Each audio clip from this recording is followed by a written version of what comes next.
90 ka mga contact tracers sa ang gihire sa DILG arong pag-abag sa contact tracing sa Dakbayan sa Lapu-Lapu, labi na kay nagsaka ang mga COVID-19 cases sa Dakbayan.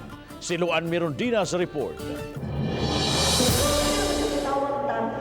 Karong adlaw gipapirma na og bag-ong kontrata kining 90 ka mga contact tracers nga gihire sa DILG Oktubre sa miaging tuig. Napupos sa milabing Disyembre 31 ang kontrata sa 292 ka mga contact tracers nga gi-assign sa Lapu-Lapu. Apan tungod kay subling mibalik og saka ang mga kaso sa COVID-19 sa Dakbayan, gi-rehire ang 90 lang kanila. Apason kay namo as kanang sa mga kanang sa City Health Office kay gawas sa contact tracing napamantay lain nga activity like katong supplemental immunization activity mabiyaan gyud nato ang uban nga mga program mo nang napasalamat sad mi nga ang DILG ni rehire na sa duglain. The national government nakita nga mas maayo nga to sustain the contact tracing efforts sa mga LGUs bisan paggamay sila yet continue og sustainable gyapon ang contact tracing. Mao nang gi-reduce ang number but taas ang period sa ilang contact tracing. Mato di Grace Mary Karungay, epidemiologist, nga dako kayo og tabang ang mga contact tracers. Ilabi na kay sukad niadtong Enero 27,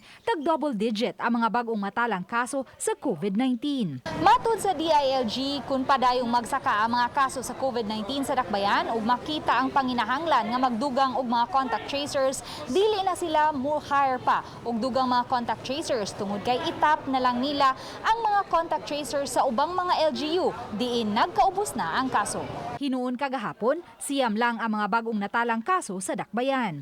Samtang nang hinaut usab ang taga City Health Office nga unta makonsiderar sa Mactan Cebu International Airport Authority ang pagbalik sa help desk sa Lapu-Lapu City sa Terminal 1 sa Mactan Cebu International Airport. Matod ni Karungay, ang help desk makatabang sa pagsa sa dokumento sa mga pasahero nga gikan sa ubang mga probinsya diin may pipila ka mga OFW ang nasutang miagi sa domestic terminal.